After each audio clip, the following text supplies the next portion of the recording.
country, and so we had to organize that, and I made the plan. I was responsible. I did not trust my crew, not all of my crew, so I had to go with them, and that was any minute I was there. But I was not well known, and I in my whole life, I always tried not to be mentioned anywhere. And I succeeded. But then in Yol, when we restored the film and completed it, because you know, it won an incomplete version has gone to the Golden Palm in '82, but now we have to complete it finally, because I promised him one day we will finish the film. So I had to mention my name, because somebody has to take the responsibility for what we did. So that's the reason why I mentioned here. But usually I'm not mentioning credits. I told this also to my German students when I was teaching there. And one day one came and said, I have found you are mentioned a credit. You are mentioned in M of Fritz Lang. M of Fritz Lang is a film from 1929. I said, are you thinking as old as old? So in any way, I restored the sound of M once, so I was mentioned in the end credits without, they didn't ask me, but I did it. So. But usually I'm not mentioned, even though in the other 25 films I was involved in production, because that's my philosophy is very clear. Films are made by a crew, by a collective, and it's usually for all the films, even if it's a big blockbuster or a small film, it's always something between 5 and 12 people who are the key group, and they make the film. And then they need a lot of helpers around. It's not the director who's making the film, because all the festivals, they only mention directors or the film critics. They are too stupid to understand what filmmaking means. Filmmaking is a collective process, and you need a crew who works well together. Otherwise, you don't need all this technique. You have voices. He needs you for the camera. Oh, okay. Good. We should probably start. I don't know what I should do. Probably I should.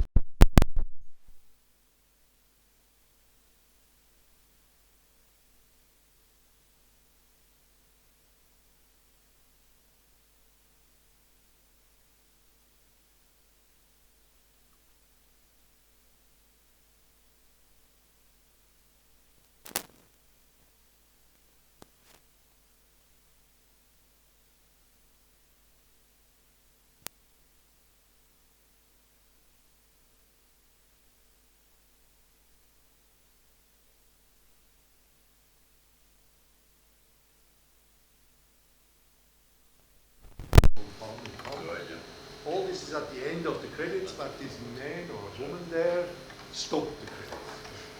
I hate that. So I hope to start now.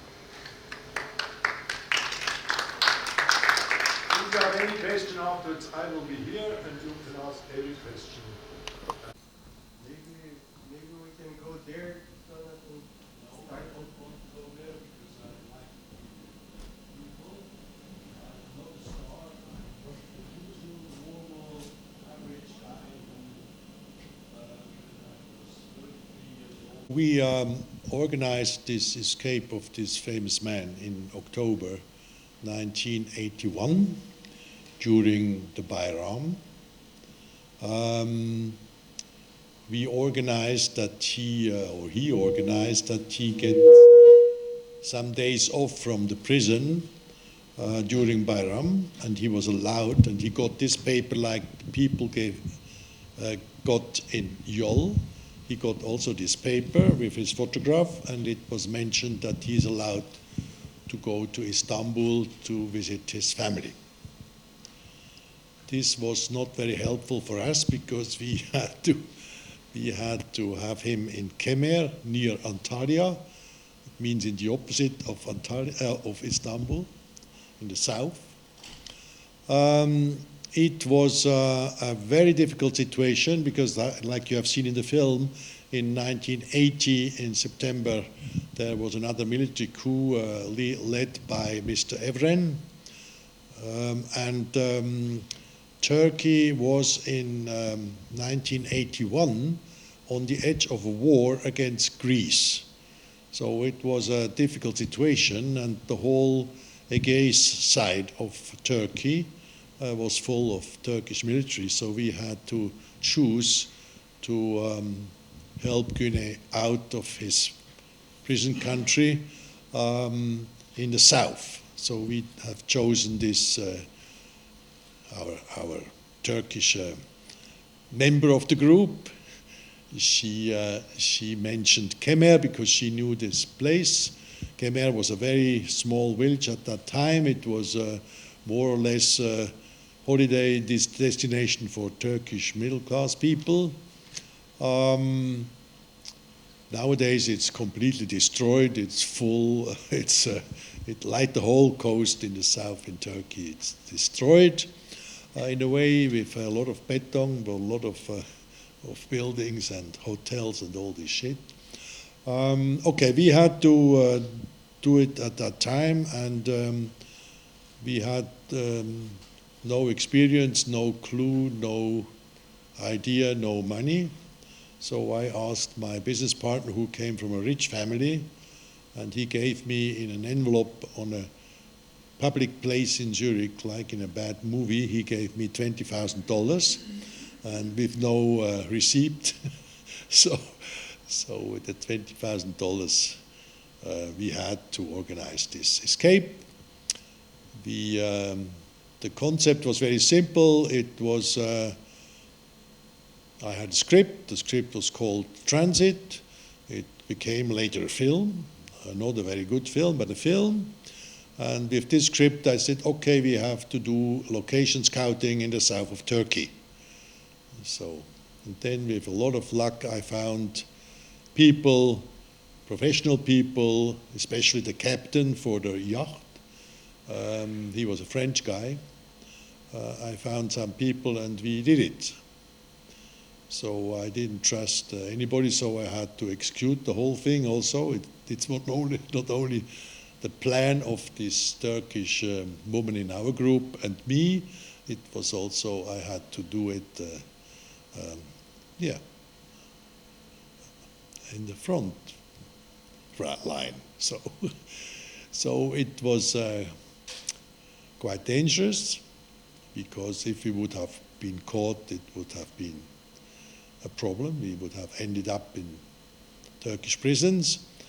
I knew that the Swiss government would not help me out, so I became a member of Amnesty International, and since then I'm a member of Amnesty International, and I donate every month some money to them. So, about Ѓунеј, I must say that, like you have seen, he was already very sick. He was sick in prison in the 1980. During a year, we sent him regularly medicaments to prison. Before that, he tried to survive his stomach pain in drinking too much raki, which was not helpful at all. But then I had to organize at the same time that his family is leaving the country. They were living in Istanbul. So I convinced the director of International Film Festival in Switzerland to invite Ѓунеј's wife as a member of the jury, and that she's allowed to take the two kids with her. One kid from her, another from another woman, but Ѓунeј's daughter. So, if you have any question about the film, yes, we financed Yol with the incomes, with the benefits we made with a very successful Swiss feature film. And we had no subsidies, no funds, nothing, because everybody told us, are you crazy to produce such a film? The man is sitting in prison, so how can you guarantee that this film will be made? So we were not at all at the shooting. The shooting was organized by Gjunej's company. They were paid for that, to organize this shooting in Turkey. We delivered for transit full of 25,000 meters of Fuji negative, 35 millimeters, some lightning, some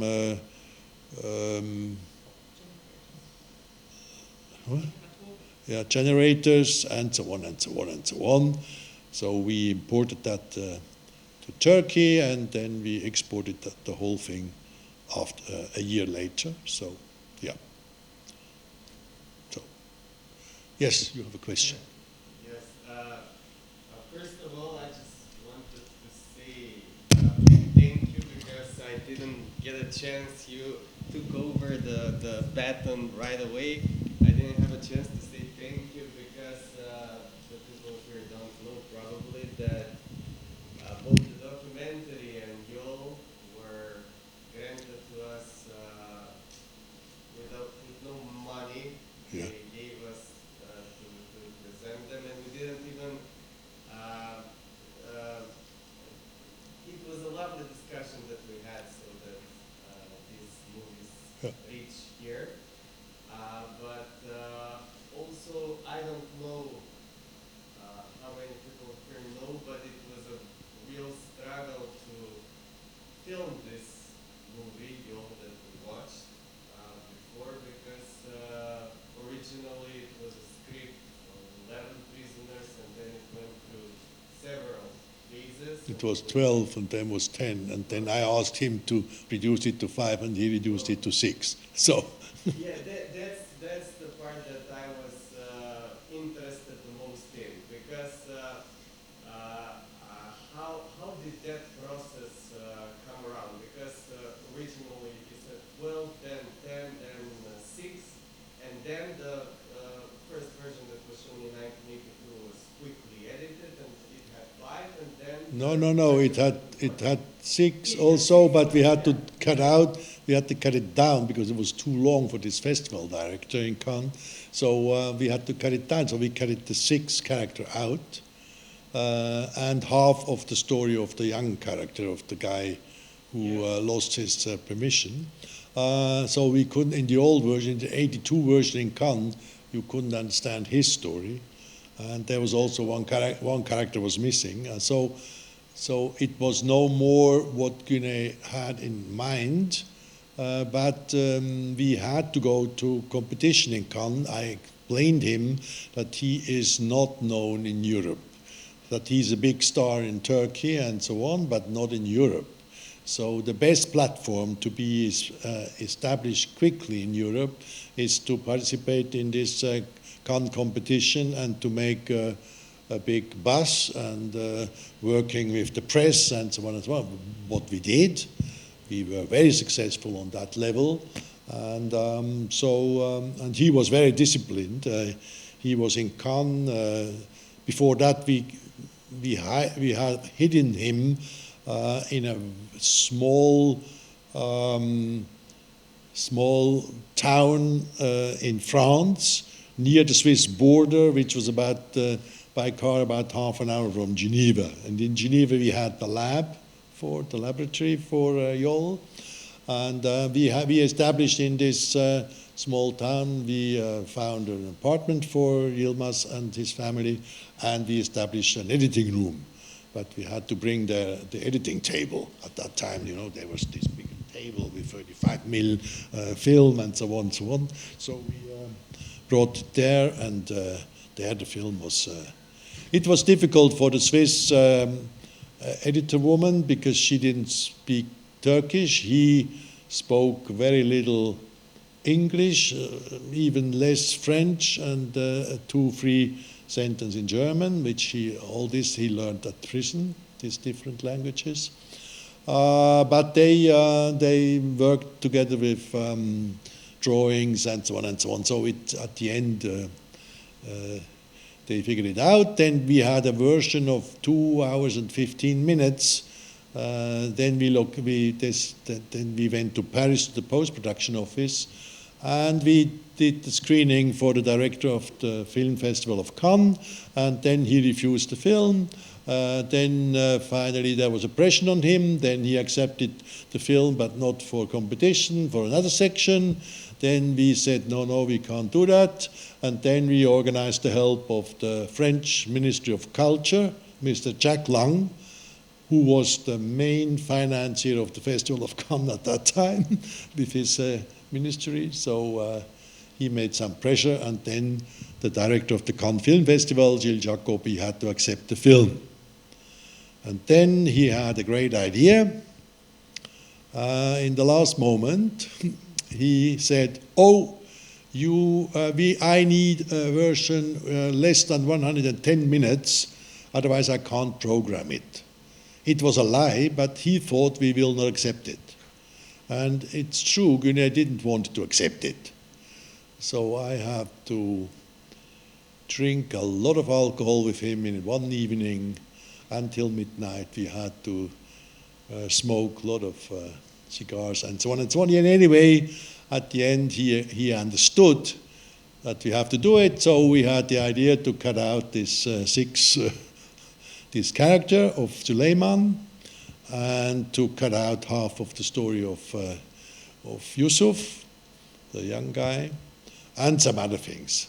But there at the end was no real final cut, because we were so in a hurry. You can imagine it was difficult, because it was about 6 weeks before the Festival of Cannes, and the whole film was still silent, because the Turks shot this film silent. We had no sound at all. So the whole dubbing had to be done. We had to find sounds and so on and so on and so on. It was such a buff. Then we had to make the subtitling. We have to make and so on and so on. So at the end, we were very, very late. We asked Gilles Jacob to program the film in the second week of the festival only, that we have a little bit more time. So he programmed it at the first day. So he still thought that we will not make it, that we made it. And yes. So this torso film, in a way, this is not finished version, finally got this Golden Palm together with Costa Gavras Missing. So this too, the Greek director in exile in Paris met the Kurdish-Turkish director in exile in Paris on the stage in Cannes the first time, and then they became friends. So, yeah. So that was this Cannes adventure, and I promised Gunnar that we will complete the film once and make a final cut and so on. But then after Cannes we were completely broke. You know, Gunnar had no money, we had no more money, because Cannes is an expensive festival, and so on and so on.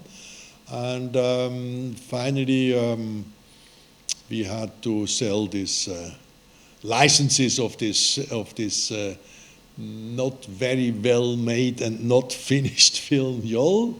We sold about 50 territories in the world, so we could finance Gunnar's life and family and our family. So at the end, the film cost something like 1 million Swiss francs, so about $1.2 million,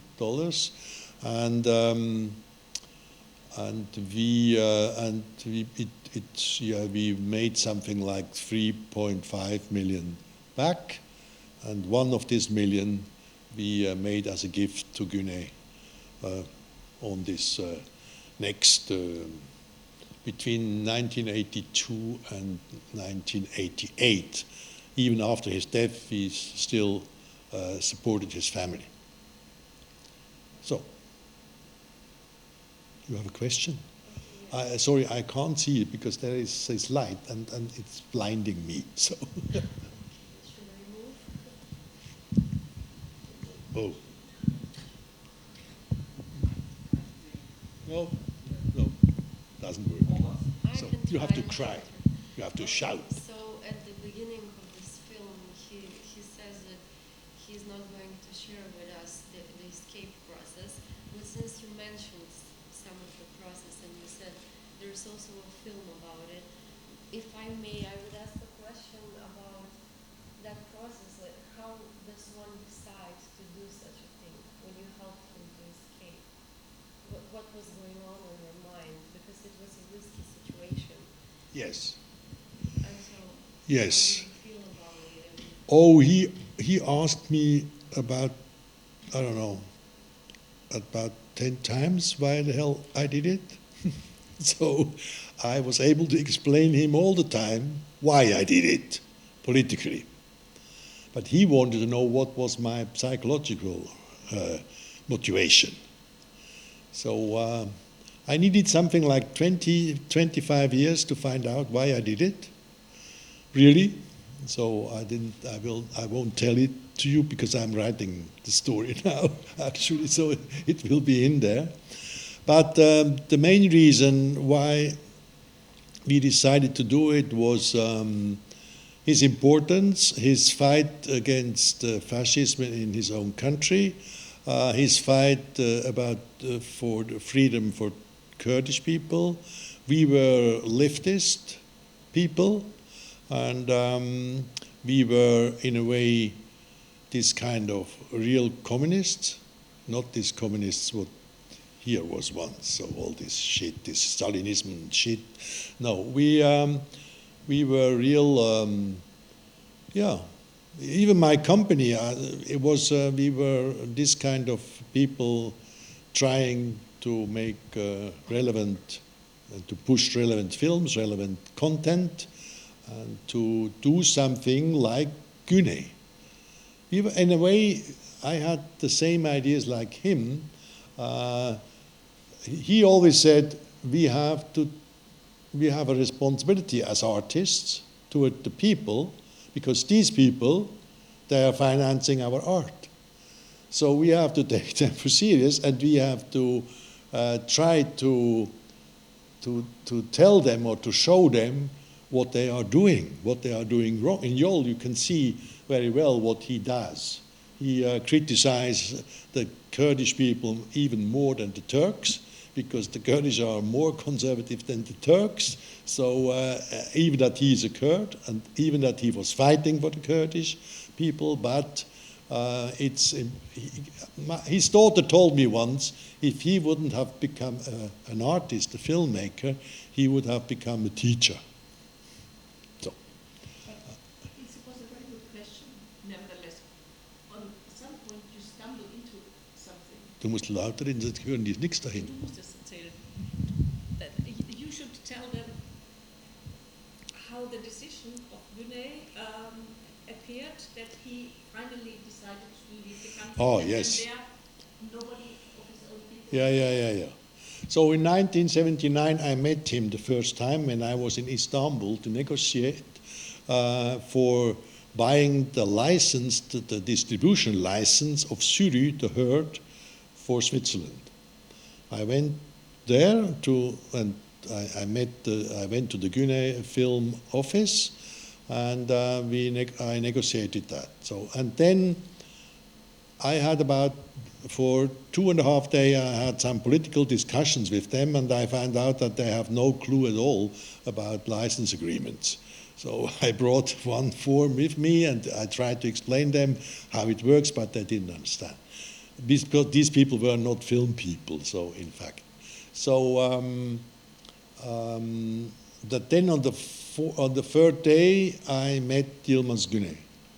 So they were driving me through Istanbul. I didn't know where I am, and at the end we ended up in an apartment, and there was Јilmaz Ѓунеј. So he had one day off from his prison in Imrali, and he came with a transport of tomatoes to Istanbul. So, and he came to meet me, and we had this discussion.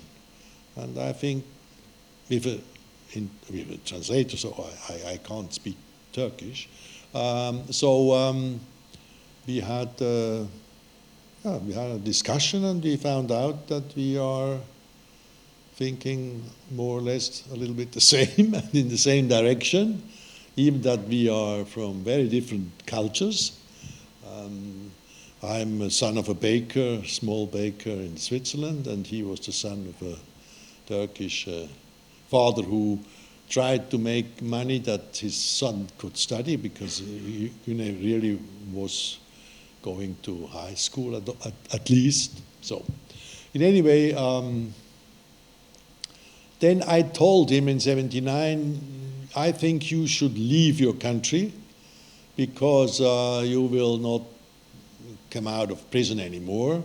And he said, no, it's not true. In 1980, there will be an amnesty, and I will be released. Not, I can go home. I will be under suspicion, but I will be released from prison. So in 1980, like you have seen in the film, there was no amnesty at all. There was a military coup. So then he was in a deep shit. He told me in '79, I can't leave this country because I only know this culture. I only know this language well. I know these people well, and I'm an artist. I have to be here. I have to stay here. I have to do my work here. But then in 1980, after this military coup, it was clear that he will be. Or in 1981, at the beginning, it became more and more clear that he will have more and more problems to work. And, you know, we had organized in between, we had a very nice and very good relationship with Gjunei Film Children. We got all the films they own. There were, at that time, 7 films. And we had the world sales of these films, and we presented these films on European film festivals. And for all these film festivals, Yilmaz wrote some letter and thanking them and so on, and explained the situation. And he always mentioned Kurdish people and the oppression of Kurdish people. So this was published. So now that was the reason why they started new court cases against him. So he would have he mentioned in the film that 15 days after he left Turkey, he was condemned. I think that was the 25 years in addition they wanted to put him in prison. So it was impossible for him to stay there. But in fact, he was not happy to leave the country. I can tell you, I will never forget the situation when we succeeded to smuggle him out, this famous man, to smuggle him out of his country and to put him on our yacht, which we had rented.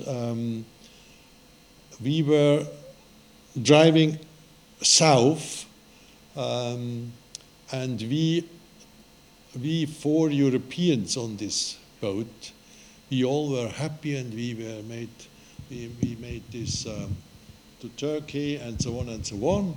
And Gjunei, he was very sad. He was looking very sad to this country, and he didn't want to leave. But there was no other possibility. I think he would have died if he would have stayed there. He would have died in prison. So we made this whole YOL thing with Khan, and then I had a contract with him for 3 new films. One of these films was called Mountain. And this mountain expose, he had also communicated and discussed with Erden Keral. Erden Keral was the first director we had for YOL, and Gjunei had to throw him out after some days of shooting because he made a complete different film. He didn't follow the script of Yilmaz. And then Erden Keral, some years later, he made A Season in Hakkari, which was based, in fact, on Gjunei's concept Mountain. But that's beside. So I had signed a contract with him. He signed it too for the next films, and there was also Duvar, The Wall. And I told him, but I will only produce, or we will only produce Duvar if you go to see a doctor and if you do medical treatment, because otherwise it will be too risky for you, and you should do that. So that was my condition. And then there was Gjunej's wife and some of his people around him, and they all pushed him like hell to make immediately the wall. Because, you know, if you get a Golden Palm in Cannes, it's quite easy in France to finance your next film. So they all knew that. So, and then some had the very bad idea to bring Gjunej to MK2, to Mr. Karmit's company, and so they produced this film. And I think this killed him, finally. So it was, so, you know, as we were friends, I did not insist that he has to respect the contract we had. I still have the contract, but he didn't respect, so he made this film, and that was, yeah, it was my, I think, you know, yeah, it was very sad, finally. I'm also, if you couldn't recognize me, but I was also on this funeral, and I was at this coffin and so on. So it is, finally it ended quite sad because he died. He shouldn't have died. I was, I think, the last person who has spoken with him. It was on a Sunday. I was there. I visited him in his hospital. We had a talk. I said, he told me, yes, we went a long way together. I said, yeah, but we have to go on. We have these new projects and so on. I tried to motivate him. And, but then Mr. Schwarz came, the doctor of Mitterrand. And Mitterrand survived about more than 10 years his cancer with the help of this doctor, of this specialist. And so Schwarz examined Yilmaz for about 3 hours, 4 hours, and then he came out and he told me, yeah, it's too late, he can't do anything. He will die tomorrow or at least in 1 month. Then I said, you can't do that. This man is too important. You have to find a solution. And he said, no, it's too late. But if he have to write something, a testament or something like that, I could push him that he can write for 1 week. Then he will be dead. So I couldn't decide at all because I was only a friend. So Fatos Gjunej, so his wife, she could have, but she didn't decide anything. So the next day he fell into a coma and died 5 days later. So that was it. Yeah. And yeah. Is there any? I can't. Do you hear me? Yes, I can hear you. I have this. I am old, but I have machines. I have 2 questions. One is more simplistic in terms.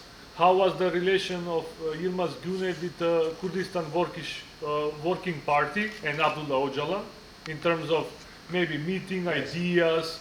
Like, did he have direct or indirect contact? And the second one is more, let's say, suitable for the Philosophical Film Festival.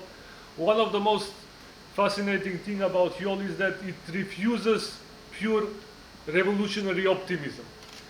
There is no pure people in the film, so it mainly attacks this fascist Turkish state power, but it also attacks the brutal patriarchal practices within the Kurdish communities. So in a sense, the oppression reproduces internalizes in the oppressed circles.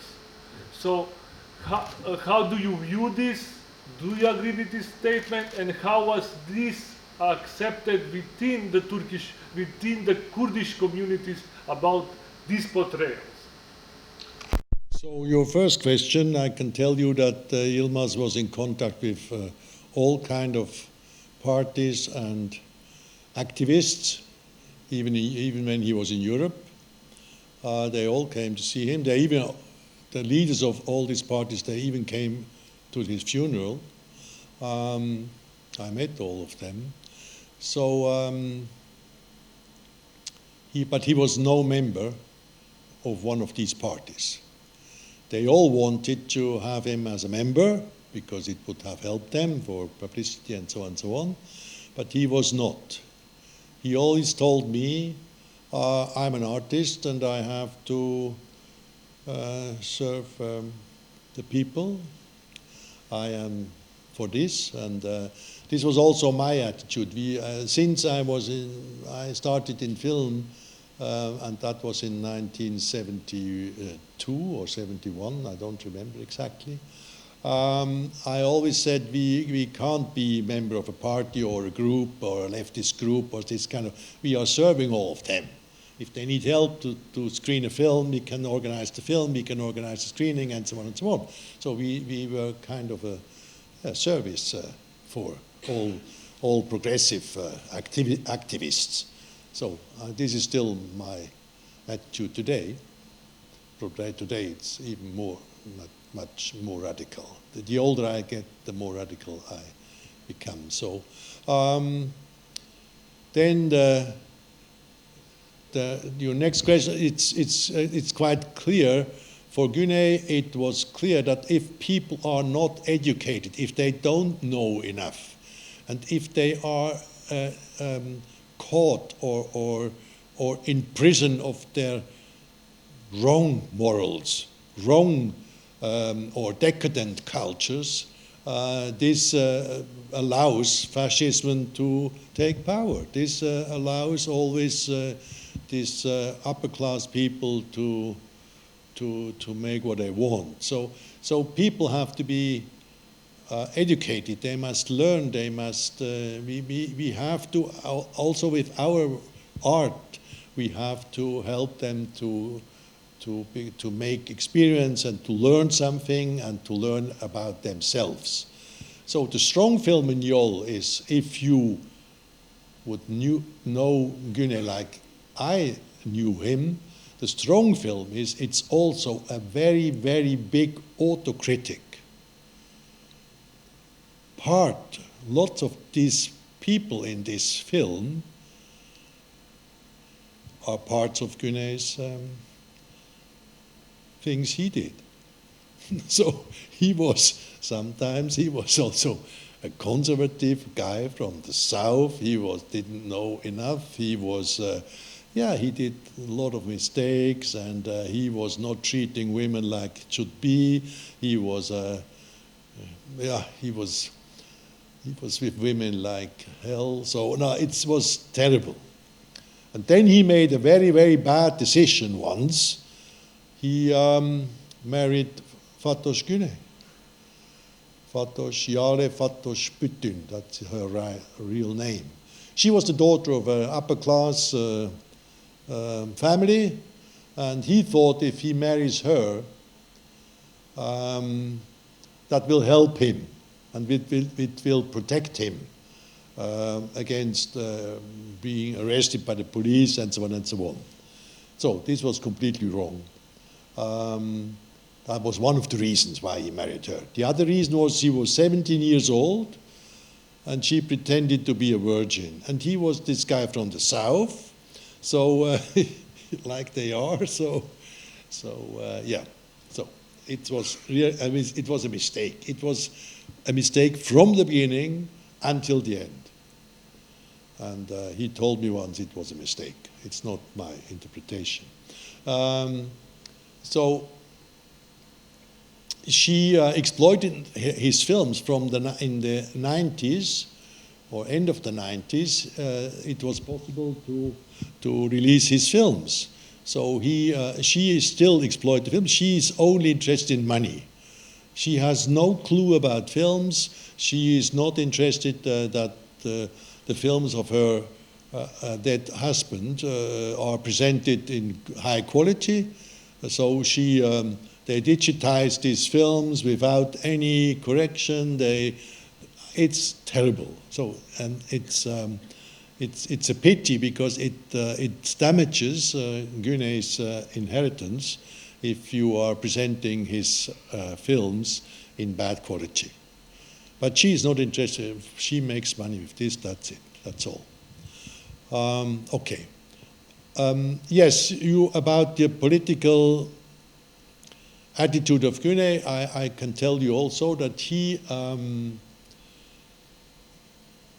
learned at the end, it was very strange for us. He was very interested how Switzerland is organized.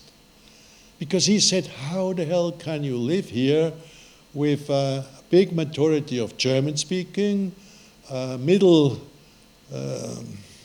some French-speaking, some Italian-speaking, and some Romansh-speaking. 4 different languages, 4 different cultures. How is it possible that these minorities are not oppressed? So we had to explain him the whole system, and then at the end he understood that the fight for a Kurdish state or a Kurdish state was wrong. That it's impossible. That it is. It should have been a fight for an autonomy within Turkey for the Kurdish. This would have been much more. They would have had much more chances of a success than to ask all the time, we want to have a state. Because they were, it's true, like it was said in the documentary, in the 1920s, in these Lausanne negotiations, they were all cheated by the French and the English. They were cheated because for the Armenians and the Kurdish, there was a promise before the conference. And at the end, there was nothing left. The Kurds, they didn't get anything, and the Armenians, they got some stones. I don't know, it's a very terrible situation for them. So, it's difficult to explain you, but he was like all the leftist artists. He was permanent in a contradiction. The contradiction is we want to fight, we want to do something, and on the other hand, we have to understand what is the basic that some wrong things in a society are happening. And this is, for him it's clear, these Kurdish people who are so conservative, who are running after this or respecting these old rules and old moral rules and all this shit, now, they are what is Ehre? They are speaking about honor. It's really ridiculous. Now, if you are a very poor guy and you speak about honor, what is it? What's for? What for? It doesn't help at all. So to get respected, you have to do something to get respected.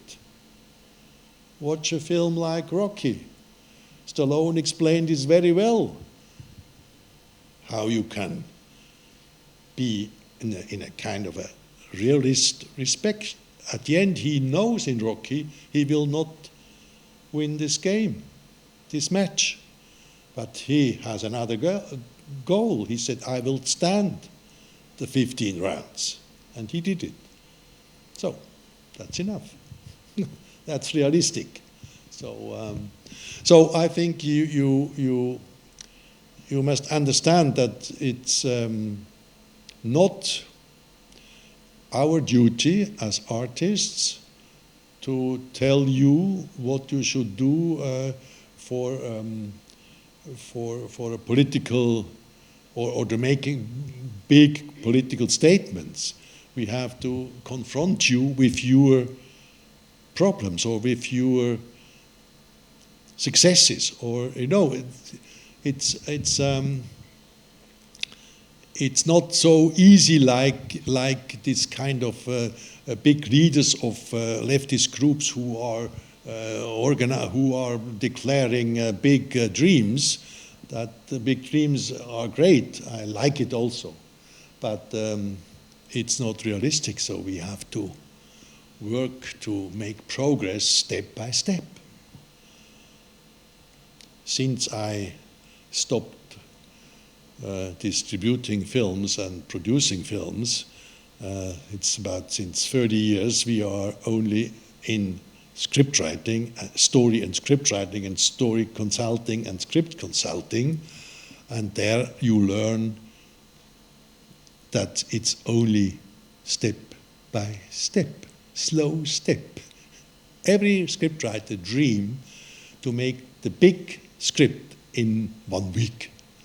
But in fact, it needs normally something like 3 to 5 years. That's the reality. I have several questions, but I will... Several. No, I will Could focus you- on one or two. Could you start with one? With the Yeah, first? one.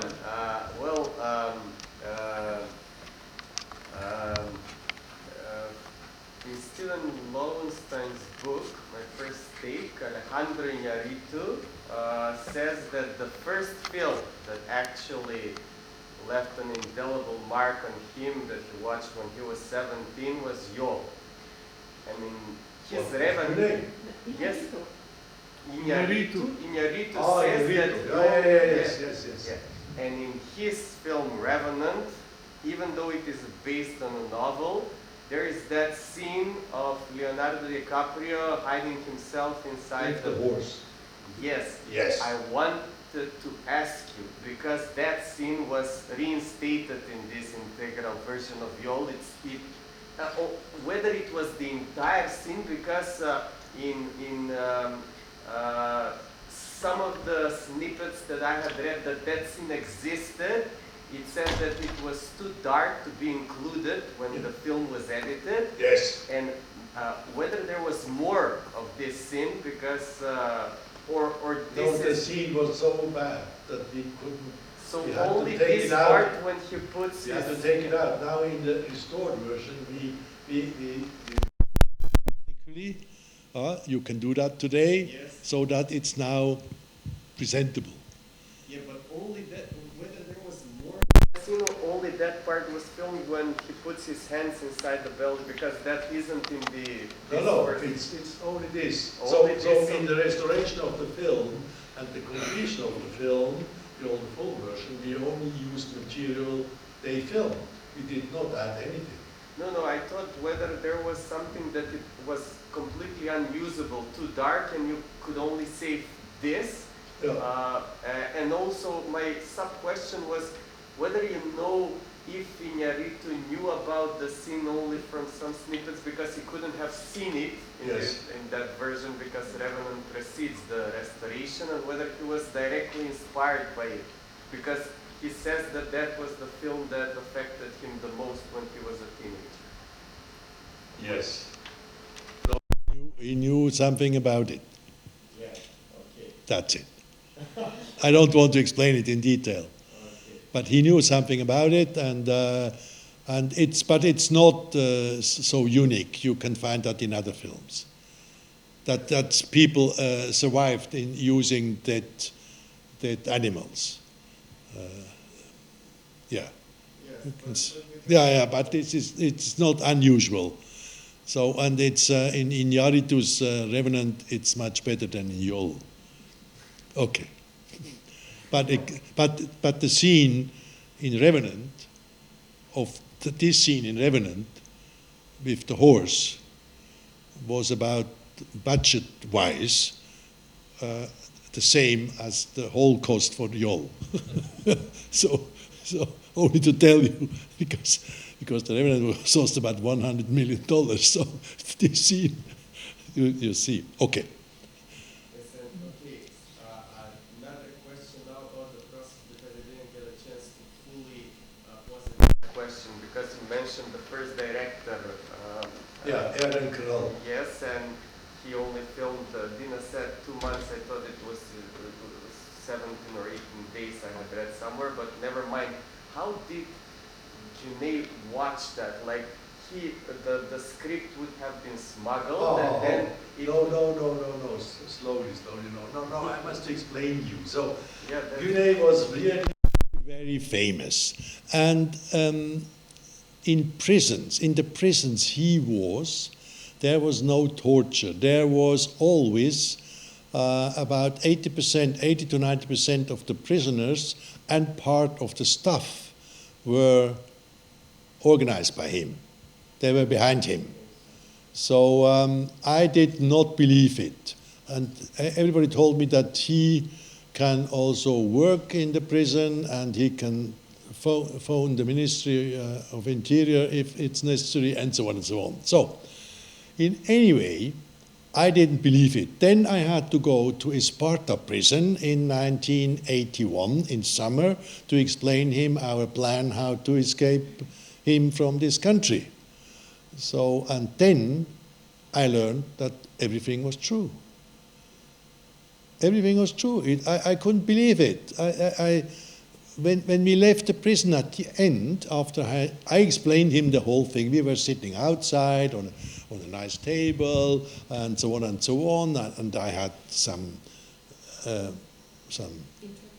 interpreter with me and so on, and she was part of the group of this key group for the escape business. And then there were all the time people going around. Then I asked Yilmaz if we can speak. Then he said, yes. These are all our guards. They are protecting us. So at the end, he came with us to the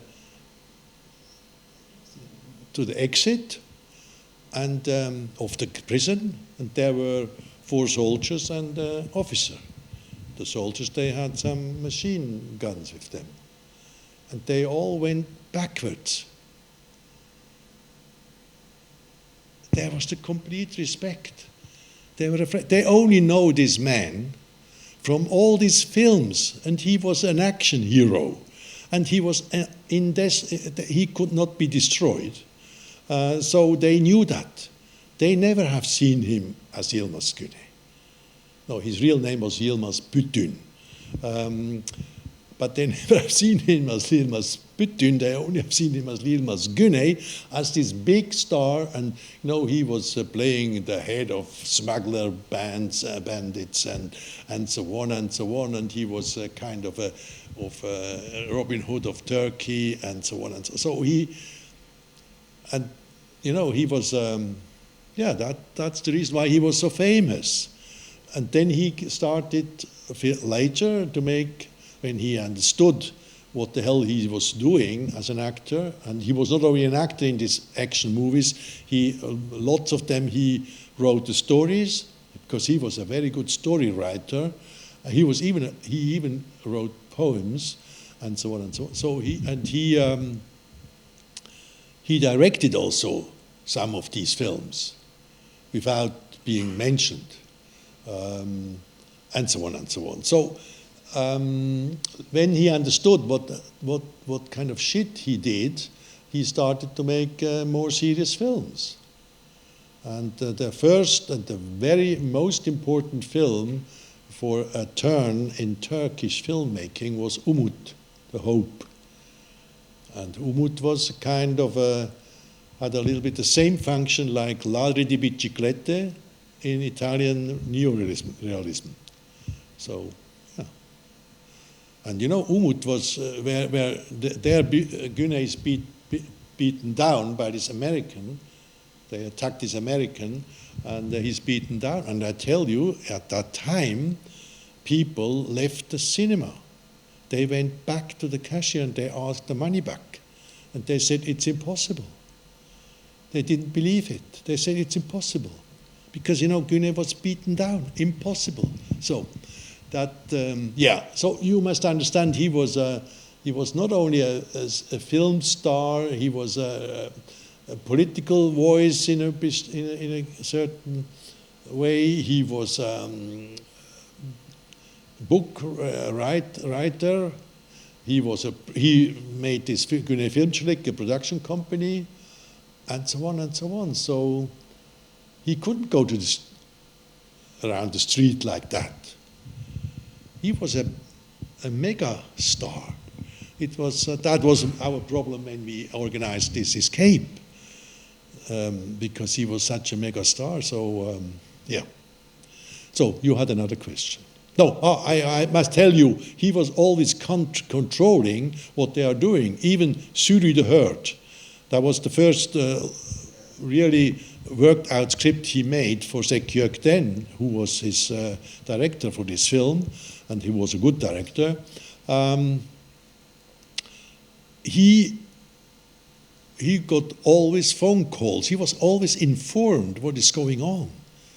And then they were sending him the reels to the prison. And in the prison, he organized also screenings. Silent film, they shot silent always. And he organized screenings, and then he had the reaction of the other prisoners. And so they could decide what is working and what is not working. That's very simple. That was Suri the Herd. With Jol, it was different. They had, the lab was in Switzerland, so they had no clue what they filmed. But then he was always informed every day what is going on. So he was able to decide that Erden Kral, or everybody said, this guy is crazy, we are now already a week behind our schedule, and so on and so on. So they finally he called me and he said, it's impossible.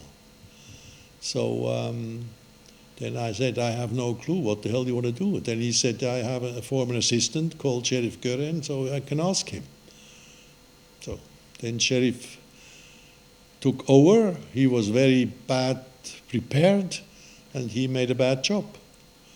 The only thing he really did great was filming the stars. Tarek Hakan, Sheriff Zetzer, Ali Lergün, Mehmet, the character of Mehmet. These were already big stars in Turkey as actors. This was very nicely done. But all the secondary and so on, we had. In Jol, you see a lot of very short scenes or short parts. And I tell you, these short things are so short. They filmed that like that. They did not add something at the beginning and at the end that we could edit it. No, it was this finish. So I was so angry when we got the material. I said, now we will get bankruptcy. So, but then we found a way. So he controlled all the time. And they did not cheat him. They were afraid to cheat him, these film people. But Erden Kral was young and he wanted to make his own film. And it's true, the script was not, the script was too many details. Erden didn't know how to reduce it to the essence. I think he didn't understand what Yilmaz really wanted to do. So, you had about 6 other questions. You already answered some of them because Okay. I was wondering about how some of the... You have a question? Yeah. If he has a question, you should. No, that's it. Yes, please. Just jump in. Like, how can you go into more detail about the financing? I mean, who put up $1 million for this? Like, the financing.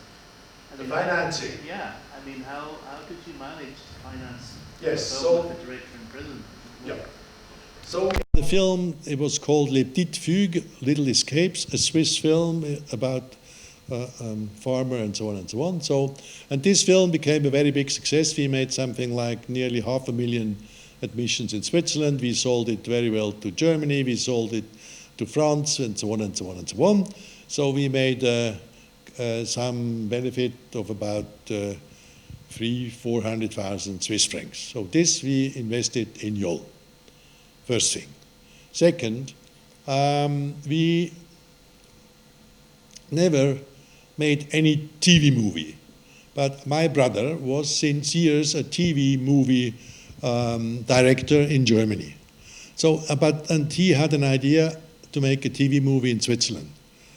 So I said, okay, for once in my life, we produce a TV movie. And my bookkeeper, I had two bookkeepers. One of them, he wanted to become a producer. I told him, okay, you do produce this film. We have a budget of 900,000 Swiss francs, so you make it for 600. My brother is very quickly, he's very experienced, and you tell them that you don't have more money. So we keep 300,000 for us. So with these two big amounts, we made Jol. And then at the end, in February 1982, we ran out of money. So then I called the head of the first German channel feature film acquisition, the head of this group, and I knew him because I had sold him Les Petites Fugues and other films. So in any way, and I said, could you please pre-buy the rights of this film, of Jol? Then he said, no, we can only do that for German productions. But then he had an idea, and he said, but I have a colleague, he is the head of the TV station in the south of Germany, and he has beside they have a private company, and that's much easier than with a TV. So we invited him and his assistant to Paris for a screening. We had this screening of a non-finished film at all, and with some dubbing, live dubbing, because there was no sound yet, and some very strange music. At the end, he watched it, he stand up, and he said, how much? I said, 400 German marks at that time, 400, and then he said 350. Then I said next week. He said next week 150, and the rest in 1 month. So then it was financed. So I yes, that was it. So the 150 were the license for German TV, and the 200s were the co-financing of this production company, which a director of a German TV station had as a private guy beside his, I think it was his hobby or something like that. I don't know. So it's strange, no? Normally it doesn't work. But in this case, I still do not understand why it worked. It's the same a little bit with this escape thing. I don't know exactly why it worked. But we succeeded. You can't explain everything. So, just like Mehmet says in that scene after the toilet, he says sometimes you can't explain everything. Yeah, that's true. So, any other question? So, if you organize one day, thank you. If you organize one day the escape of a famous person from Turkey or another dictatorship, then don't ask me. Yes? But we will read it because you're writing it. Yeah, I'm writing it. Yes. Yeah. Yeah. So that's it. It was a pleasure to see you and to be here. I was never here in my life. I hate traveling, so it was quite something to come here.